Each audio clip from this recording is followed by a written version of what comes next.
اعوذ باللہ من الشیطان الرجیم بسم اللہ الرحمن الرحیم الحمد للہ رب العالمین الرحمن الرحیم مالک یوم الدین صدق اللہ العظیم۔ میں گواہی دیتا ہوں کہ اللہ ایک ہے اور وہی عبادت کے لائق ہے، اور وہ تمام مخلوق کا پالنے والا خالق اور رازق بھی ہے۔ میں گواہی دیتا ہوں کہ محمد صلی اللہ علیہ وسلم اللہ رب العزت کے بندے اور آخری رسول ہیں اور خاتم النبیین بھی ہیں۔ محترم ناظرین، آج ہم آپ کے سامنے نہایت ہی مجرب، آزمودہ، عمدہ اور نایاب وظیفہ لے کے حاضر ہوئے ہیں۔ دوستو، کافی لوگ پرسنل کے اندر واٹس ایپ پہ ہم سے رابطہ کر رہے تھے، کانٹیکٹ کر رہے تھے، حضرت ہمیں کوئی ایسا وظیفہ بتا دیں جس سے ہماری تمام مشکلات حل ہو جائیں، ہماری تمام مصیبتیں حل ہو جائیں، ہمارا کاروبار ترقی نہیں کرتا، ہمارا کاروبار ترقی کرے، کوئی ایسا وظیفہ بتا دیں، پلیز کوئی ایسا وظیفہ بتا دیں۔ تو دوستوں، آج وہ وظیفہ ہم آپ کے ساتھ شیئر کریں گے۔ دوستوں، اس سے پہلے ایک بات آپ کو لازمی عرض کروں۔ دوستوں، ویڈیو پہ اینڈ تک جڑے رہیے گا، کسی بات کو سکپ مت کیجیے گا تاکہ آپ لوگوں کا نقصان نہ ہو جائے۔ اب بعض لوگ کیا کہتے ہیں کہ حضرت ہمارے وظیفے قبول نہیں ہوتے، ہماری دعائیں قبول نہیں ہوتی۔ کون سی ایسی وجہ ہے جس سے ہماری دعائیں قبول نہیں ہوتی، ہمارے وظیفے قبول نہیں ہوتے؟ تو دوستوں، ہم نے ان کو یہ بات بتائی کہ آپ کیا وظیفہ سننے سے پہلے جو اہم مسئلہ، جو اہم باتیں ہم آپ سے شیئر کرتے ہیں، کیا آپ ان کو سنتے ہیں؟ تو یقیناً ان کا جواب نہیں ہوتا ہے، کیونکہ وہ ویڈیو کو سکپ کرتے ہیں اور آخر میں جا کے وظیفہ سن لیتے ہیں، پھر اس وظیفے کو کرتے ہیں، یقیناً اس وظیفے کا پھر کوئی اثر نہیں رہتا، کیونکہ ہم آپ کے ساتھ اس وظیفے سے متعلق وہ وظیفہ کیسے قبول ہوگا، آپ نے پڑھنا کس طرح ہے، کس وقت پڑھنا ہے اور کیسے پڑھنا ہے، یہ مکمل ڈیٹیل ہم ویڈیو کے اندر آپ سے شیئر کرتے ہیں۔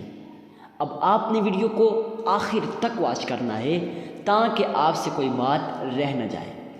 تو شروع کرتے ہیں آج کے اس نایاب، مجرب، آزمودہ اور نایاب عمدہ وظیفہ کو۔ تو محترم ناظرین، اگر آپ مشکلات کے اندر پھنسے ہوئے ہیں، اگر آپ مصیبتوں کے اندر پھنسے ہوئے ہیں، معزز سامعین کرام، اگر آپ پہ لاکھوں روپے کا قرض ہے، آپ چاہتے ہیں کہ ہمارا قرض سے چھٹکارا ہو جائے، اگر آپ چاہتے ہیں کہ ہمارا کاروبار روز بروز ترقی کرے، اگر آپ کا کاروبار ڈاؤن ہے تو یقیناً آج کا یہ وظیفہ آپ لوگوں کے لیے بہت ہی اہم ہے۔ کافی لوگ یہ سوال کرتے ہیں، حضرت ہماری دعائیں قبول نہیں ہوتی، کوئی ایسا وظیفہ بتا دیں، کوئی ایسی بات بتا دیں جس سے ہماری دعائیں قبول ہونا شروع ہو جائیں۔ تو دوستوں، آج کا یہ وظیفہ ان لوگوں کے لیے ہے جن کی دعائیں قبول نہیں ہوتی۔ تو دوستوں، شروع کرتے ہیں بلا ٹائم ویسٹ کیے آج کس نایاب، عمدہ اور مجرب وظیفہ کو۔ دوستوں، آپ نے سب سے پہلے اللہ کے حضور صدقہ دینا ہے۔ اب صدقہ کتنا دینا ہے اور کس کو دینا ہے؟ تو دوستوں، آپ نے صدقہ غریب، مسکین، عاجز، فقیر اور لاچار کو دینا ہے، کیونکہ وہ آپ کے صدقے کا محتاج ہوتا ہے۔ جب آپ کسی محتاج کی مدد کرتے ہیں، میرا رب آپ کی مدد فرماتا ہے اور غیبی طریقوں سے آپ کی مدد فرماتا ہے۔ آپ کو یہاں سے وہم و گمان بھی نہ ہو، آپ کے ذہن میں ہی نہیں ہوتا کہ میرا رب میری مدد کیسے فرمائے گا، غیب کے خزانوں سے، کیونکہ میرے رب کے خزانے بہت وسیع ہیں۔ تو دوستوں، آپ کسی غریب، مسکین، عاجز، فقیر کو صدقہ دیں۔ اب صدقہ دینا کتنا ہے؟ تو دوستوں، آپ نے اپنی استطاعت کے مطابق، اگر آپ کی استطاعت ہے کہ آپ 500، 1000 دے سکیں تو آپ دے دیں۔ اگر آپ کی استطاعت اتنی نہیں ہے، آپ 1 روپے کی استطاعت رکھتے ہیں، تو آپ وہ بھی اللہ کی راہ میں صدقہ دیتے ہیں، آپ وہ بھی دے دیں، کیونکہ میرا رب فرماتا ہے کہ قرآن کریم کے اندر کہ جو شخص اللہ کی رضا کی خاطر ایک کھجور کا دانہ بھی اللہ کی راہ میں اخلاص سے، نیت کے ساتھ خرچ کرتا ہے، تو میرا رب اس کو احد کے پہاڑوں جتنا اجر و ثواب عطا فرماتا ہے۔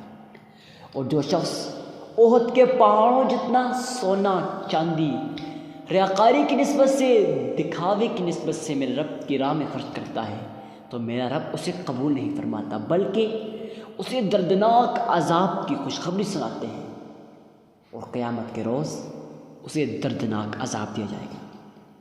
تو دوستوں اس کے بعد آپ نے 3 مرتبہ درود ابراہیمی، اللہم صلی علی محمد وعلی آل محمد کما صلیت علی ابراہیم وعلی آل ابراہیم انک حمید مجید، اللہم بارک علی محمد وعلی آل محمد کما بارکت علی ابراہیم وعلی آل ابراہیم انک حمید مجید۔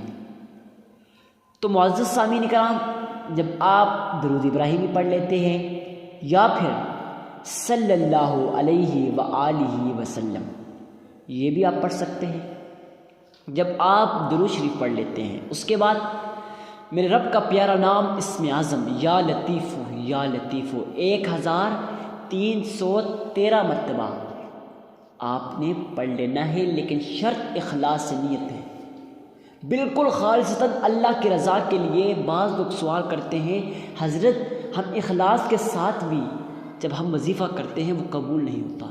تو دوستو آپ اپنے ذہن سے اس بات کو نکال لیں، اس ڈاؤٹ کو نکال لیں، اس شک و شبہ کو نکال لیں کہ بھائی آپ کے ذہن میں ایک بات ہوتی ہے کہ شاید یہ میرا وظیفہ قبول ہوگا یا نہیں۔ آپ اس بات کو اپنے ذہن سے نکال لیں۔ جب آپ وظیفہ کریں تو آپ کا ذہن خالصتاً متوجہ اللہ کی طرف ہو، اور آپ کے ذہن میں ایک ہی بات ہو، میرا رب اس وظیفے کو قبول فرمائے گا، میری تمام مشکلات کو دور فرمائے گا۔ تو دوستو پھر آپ دیکھ لینا، معجزات اپنی آنکھوں سے دیکھیں گے کہ جب آپ اخلاص نیت کے ساتھ یہ درود ابراہیمی پڑھیں گے، اس کے بعد پھر یہ وظیفہ کریں گے۔ اس کے بعد اب 3 مرتبہ آپ نے پھر درود ابراہیمی پڑھ لینا ہے یا پھر صلی اللہ علیہ وسلم۔ عمل دوبارہ بتا دیتا ہوں، آپ نے سب سے پہلے 3 مرتبہ درود ابراہیمی یا پھر صلی اللہ علیہ وسلم پڑھ لینا ہے۔ اس کے بعد آپ نے یا لطیف 1313 مرتبہ پڑھنا ہے۔ اس کے بعد پھر صلی اللہ علیہ وسلم 3 مرتبہ پڑھنا ہے۔ اب آپ کا یہ عمل مکمل ہو جائے گا۔ دوستوں ویڈیو کو ثواب کی نیت سے صدقہ جاریہ سمجھ کر شیئر کرنا مت بھولیے گا، کیونکہ ہو سکتا ہے آپ کی اس شیئر سے کسی مسلمان بھائی کی زندگی بدل جائے، کسی مسلمان بھائی کی تقدیر بدل جائے، وہ سارا اجر و ثواب یقیناً آپ کے عمل نامہ میں لکھ دیا جائے گا۔ والسلام۔